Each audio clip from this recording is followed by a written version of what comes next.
Hello बच्चों, पिछले हमारे लेक्चर में, पिछले वीडियो में आपने देखा होगा एसेक्सुअल रिप्रोडक्शन, उसके मेथड। आज हम लोग पढ़ेंगे सेक्सुअल रिप्रोडक्शन या लैंगिक जनन के बारे में। फिर से दोनों में थोड़ा सा डिफरेंस बता दें। एसेक्सुअल रिप्रोडक्शन यूनिपेरेंटल होता है, जबकि सेक्सुअल रिप्रोडक्शन बाई पेरेंटल होता है। बाई पेरेंटल का मतलब होता है दो अपोजिट गैमीट का फ्यूजन होता है। तो आते हैं हम अपने टॉपिक पर, सेक्सुअल रिप्रोडक्शन।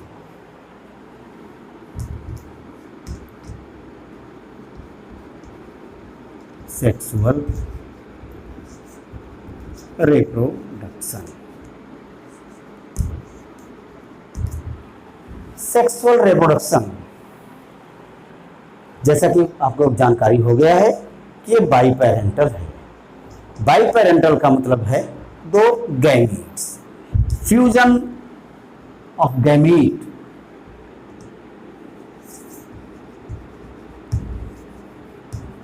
ये गैमीट्स हैं क्या?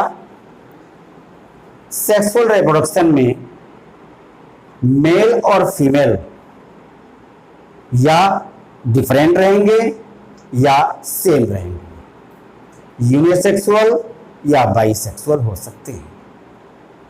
एक लिंगी में मेल और फीमेल सेक्स ऑर्गन अलग अलग डेवलप होंगे और बाइसेक्सुअल में सेम ऑर्गेनिज्म में डेवलप होते हैं। तो गैमीटोजेनेसिस के द्वारा उत्पन्न होते हैं मेल गैमीट और ये female gametes. Male gametes haploid होते हैं, एक्स और एक्स। दोनों गैमीट्स जब मिलते हैं तो जाइगोट का फॉर्मेशन होता है 2x। ये बन गया जाइगोट। जाइगोट डिप्लॉयड फेज है, इसे बता दे रहे हैं। ये क्या है? हैप्लॉयड। ये गैमीट मियोसिस डिवीजन के बाद बनते हैं। जो प्राथमिक या प्राइमरी सेल होते हैं, जिसको हम प्राइमरी प्रीमोर्डियल सेल भी कहते हैं। प्राइमरी प्रीमोर्डियल सेल डेवलप करके बनाता है स्पर्मेटोगोनिया या oogonia। मेल में स्पर्मेटोगोनिया बनेगा और फीमेल में oogonia बनेगा। स्पर्मेटोगोनिया मियोसिस के द्वारा स्पर्मेटिड या स्पर्म का फॉर्मेशन करता है। ठीक इसी प्रकार oogonia ओवम का फॉर्मेशन करता है। नंबर्स ऑफ क्रोमोसोम हाफ हो जाते हैं। पहले रिडक्शन डिवीजन होता है, फिर जनरल माइटोसिस होता है। ये आपको बाद में बताया जाएगा। तो गैमीट फॉर्म होते हैं, गैमीट का फ्यूजन होता है, जिसको फर्टिलाइजेशन कहते हैं। फर्टिलाइजेशन के बाद जाइगोट बनता है और जाइगोट से फिर एम्ब्रियो का फॉर्मेशन होता है। एम्ब्रियो, और इस एम्ब्रियो में क्लीवेज फॉर्मेशन होता है अगर डेवलप्ड ऑर्गेनिज्म है। और फिर एम्ब्रियो के बाद डेवलपमेंट होता है किसका? न्यू ऑफस्प्रिंग का।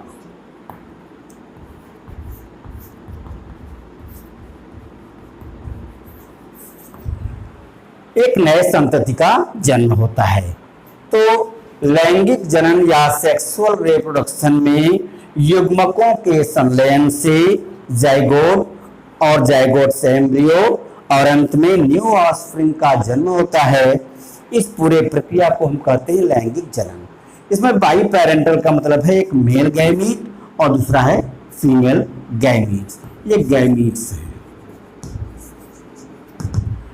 ये दो मेल और फीमेल गैमीट्स हैं। गैमीट्स का फ्यूजन हो रहा है। अब आगे चलते हैं हम। ये जो न्यू ऑफस्प्रिंग बनेगा, ये फिर से अपने चक्र शुरू करेगा तो इस पूरी प्रक्रिया को हम कहते हैं जीवन की प्रावस्थाएं। तो जीवन की जो प्रावस्थाएं हैं उनके कितने भाग हैं अब हम आगे अध्ययन करेंगे।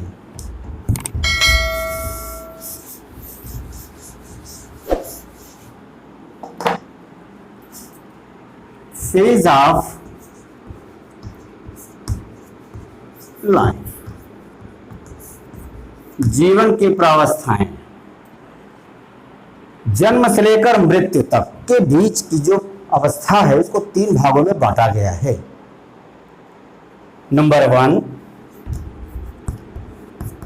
जुवेनाइल फेज, इसको कहते हैं किशोरावस्था। मनोविज्ञान में एडोलेसेंस को कहते हैं, लेकिन ये इसमें हम कहेंगे जुवेनाइल फेज या किशोरावस्था। इसके बाद आता है दूसरे नंबर पर रिप्रोडक्टिव फेज। समझ में आपको आता होगा, जुवेनाइल फेज, रिप्रोडक्टिव फेज। किशोरावस्था यह है प्रजनन प्रावस्था या जनन प्रावस्था। और तीसरा लाइफ के अंत में आता है जीर्णावस्था, उसको कहते हैं सेनेसेंस फेज। Senescence phase. तो फेज ऑफ लाइफ में जीवन की प्रावस्थाओं में हम 3 प्रावस्थाओं का अध्ययन करते हैं। Number 1 juvenile phase, reproductive phase, senescence phase. क्रमिक रूप से तीनों के बारे में हम जानकारी करेंगे। अब आते हैं हम जुवेनाइल फेज पर। जीवन की इस प्रथम अवस्था में हम ये देखते हैं कि जब गैमीट 2 होते हैं, मेल और फीमेल गैमीट, इन दोनों में फ्यूजन होता है और जाइगोट बनता है। जाइगोट बनता है और जाइगोट फिर से एक न्यू ऑफस्प्रिंग के रूप में जन्म लेता है। ये न्यू ऑफस्प्रिंग और इस फिर से गैमीट प्रोडक्शन उसमें हो, रिप्रोडक्टिव फेज में आने के बीच की जो प्रावस्था है क्या कहलाती है? Juvenile phase. जन्म से लेकर प्रारंभ होता है, जब वह पुनः रिप्रोडक्टिव फेज में पहुंचता है उसके बीच की अवधि कहलाती है जुवेनाइल फेज या किशोरावस्था। क्योंकि न्यू ऑफस्प्रिंग जो है अब इसमें सोमैटिक डिवीजन होगा, कायिक विभाजन होगा, सेल ग्रोथ करेगा, सेल डिवीजन होता है, माइटोटिक डिवीजन या सूत्रीय विभाजन होता है, जिससे उसके आकार में, भार में, आकृति में वृद्धि होती है। शरीर की जो पूरी एनर्जी है उसके ग्रोथ में खर्च होती है, जब तक कि वो मैक्सिमम ग्रोथ न कर पाए। तो जीवन की इस प्रथम अवस्था में जीव संपूर्ण ग्रोथ करता है, उसका कायिक वृद्धि होती है, शारीरिक वृद्धि होती है, और इस समय उनमें अनेक हार्मोनल चेंज आते हैं, जिसके प्रभाव से वो जुवेनाइल फेज के नेक्स्ट स्टेज में प्रवेश करता है। तो यह विकासात्मक प्रक्रिया का अवस्था है, डेवलपमेंटल स्टेज है, फिजिकल डेवलपमेंट होता है, जुवेनाइल फेज कहलाता है। ठीक है, अब नेक्स्ट में चलते हैं। Number 2 reproductive phase.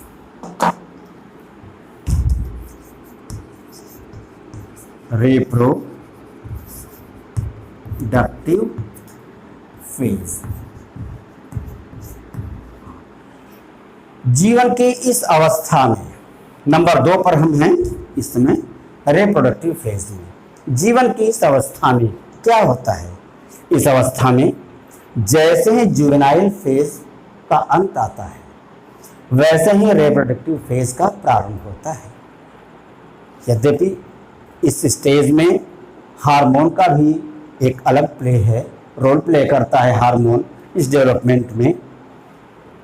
कैसे करता है भी आपको आगे बताते हैं।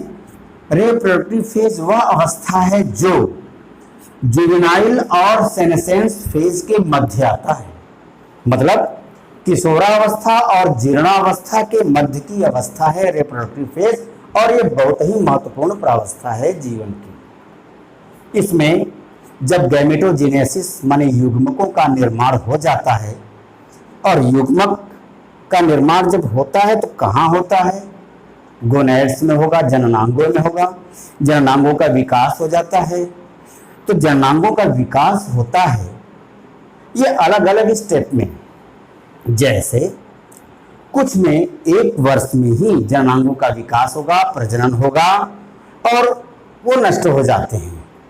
जैसे एनुअल प्लांट, गेहूं, मक्का, धान, ज्वार, ऐसे पौधे जो 1 वर्ष में अपना जीवन चक्र पूरा कर लेते हैं, इनका रिप्रोडक्टिव फेज कम होता है।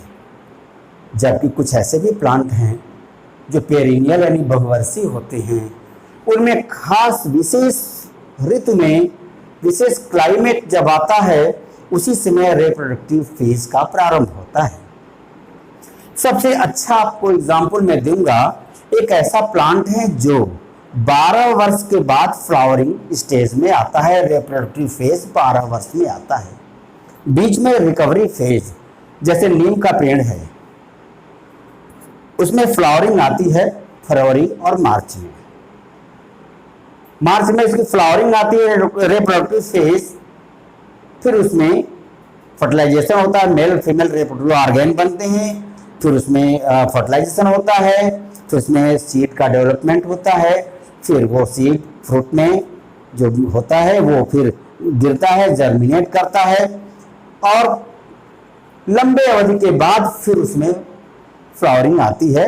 तो उसमें रिप्रोडक्टिव फेज जब आने शुरू होंगे तो हर साल आएंगे, खास मौसम में यहीं आएंगे, हमेशा नहीं होंगे। लेकिन नील कुरंजी एक ऐसा पौधा है, नील कुरंजी कर्नाटक, केरल, कर्नाटक या साउथ इंडिया में पाया जाने वाला एक प्लांट है, जिसे स्ट्रोबिलस कुंथियाना भी कहते हैं।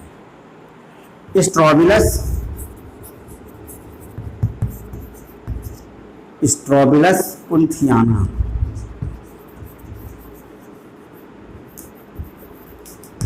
ये बॉटनिकल नेम है। हिंदी में इसको नील कुरंजी कहते हैं। जब ये खिलता है तो जैसे नीले रंग की चादर धरती ओढ़ लेती है, बहुत खूबसूरत स्थिति होती है उसमें वहाँ की। प्रत्येक 12 वर्ष के बाद इसमें फ्लावरिंग आती है। जैसे 2006 में आया था, इसके बाद 2018 में आया था, अब लगभग 2030 में फ्लावरिंग आएगा। तो इस बीच में जो 12 वर्ष का रिकवरी फेज है, ये सबसे लंबे अवधि का एक प्लांट है। कॉम्पिटिटिव क्वेश्चन में पूछता है स्ट्रोबिलस कुंथियाना या नील कुरंजी, सबसे लंबे अवधि का ये रिप्रोडक्टिव फेज वाला पौधा है। रिप्रोडक्टिव फेज में हम 2 प्रकार के पौधों का अध्ययन करते हैं। नंबर एक मोनोकार्पिक प्लांट। समझते जाइए ध्यान से, आपको आता जाएगा। मोनो माने एक, कार्पिक मतलब एक बार जीवन में इनमें रिप्रोडक्टिव फेज आता है, इसके बाद ये सूख जाते हैं, नष्ट हो जाते हैं। Monocarpic plant. दूसरा है पॉलीकार्पिक प्लांट। इनमें रिप्रोडक्टिव फेज एक विशेष इंटरवल के बाद बार बार आता है जीवन में। जैसे आम का पेड़ 5 वर्ष के बाद रिप्रोडक्टिव फेज में प्रारंभ होता है। इसमें फ्लावरिंग फरवरी में आता है, तो हर साल फिर फरवरी में ही आएगा, बीच में फिर फ्लावरिंग नहीं आ सकती है। ठीक उसी प्रकार से कुछ पक्षियां एक विशेष ऋतु में ही प्रजनन करती हैं, ब्रीडिंग सीजन आता है और अंडे देती हैं। लेकिन कुछ ऐसे भी हैं जो मानव निर्मित, जैसे पोल्ट्री फार्म में मुर्गियां वर्ष भर अंडे देती हैं, ये अपवाद है। लेकिन हम नेचर की बात कर रहे हैं, नेचर में रिप्रोडक्टिव फेज सबके अलग अलग होते हैं।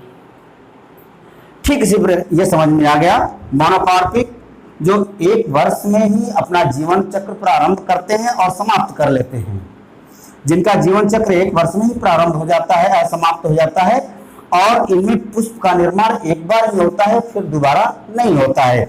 इसमें क्या है, पॉली माने अनेक, अनेक कई वर्षों में ये जब तक रहेंगे, एक विशेष सीजन में ही इनमें फ्लावरिंग आती है और रिप्रोडक्टिव फेज चलती है। जैसे आम हो गया, महुआ हो गया, इनके बॉटनिकल नेम भी आपको याद रखने हैं। मैंगी, जैसे मैंगीफेरा इंडिका आम, नीम एजाडिरेक्टा इंडिका, महुआ माधुका इंडिका। हाँ, एक बात और बता दें, मोनोकार्पिक में एक सबसे largest grass of the world कौन है, वो बम्बूसा इंडिका यानी बांस है। उनमें करीब करीब 80 से 100 वर्ष के बाद इसमें रिप्रोडक्टिव फेज आता है, लेकिन अगर फ्लावरिंग उसमें हो गई तो इसके बाद वो नष्ट हो जाता है। सबसे लंबे अवधि का प्लांट है बम्बूसा इंडिका।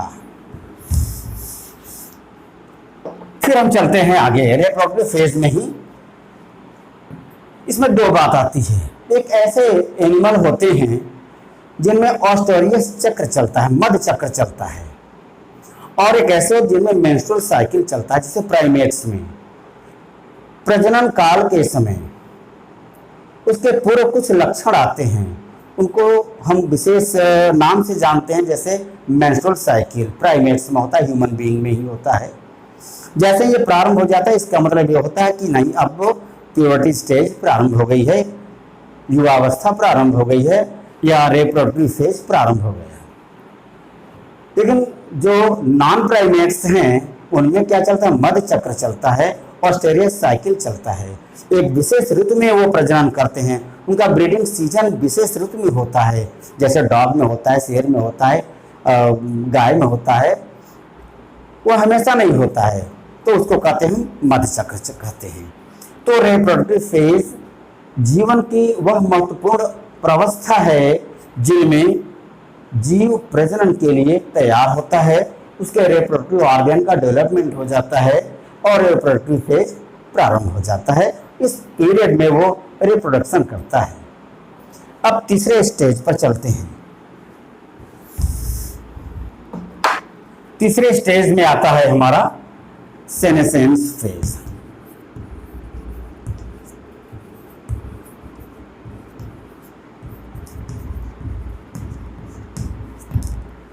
सेनेसेंस फेज में क्या होता है, जैसे रिप्रोडक्टिव फेज का अंत आता है, ये लास्ट स्टेज है, वैसे ही सेनेसेंस यानी जीर्णावस्था का प्रारंभ होता है। जब शरीर के अंग काम करने बंद कर देते हैं, रिप्रोडक्टिव ऑर्गेन धीरे धीरे इनएक्टिव होने लगते हैं। और इसका कारण क्या है, इसका मुख्य कारण है हार्मोनल चेंज। जैसे पुरुषों में टेस्टोस्टेरॉन और स्त्रियों में प्रोजेस्टेरॉन का सिक्रीशन होता है, कम होने लगता है, धीरे धीरे उनके सारे जो प्रोसेस हैं फॉर्मेशन ऑफ गैमीट के रुक जाते हैं और जीर्णावस्था प्रारंभ हो जाती है और धीरे धीरे जीव नष्ट हो जाता है। तो जीवन की 3 प्रावस्थाओं के बारे में आपने देखा।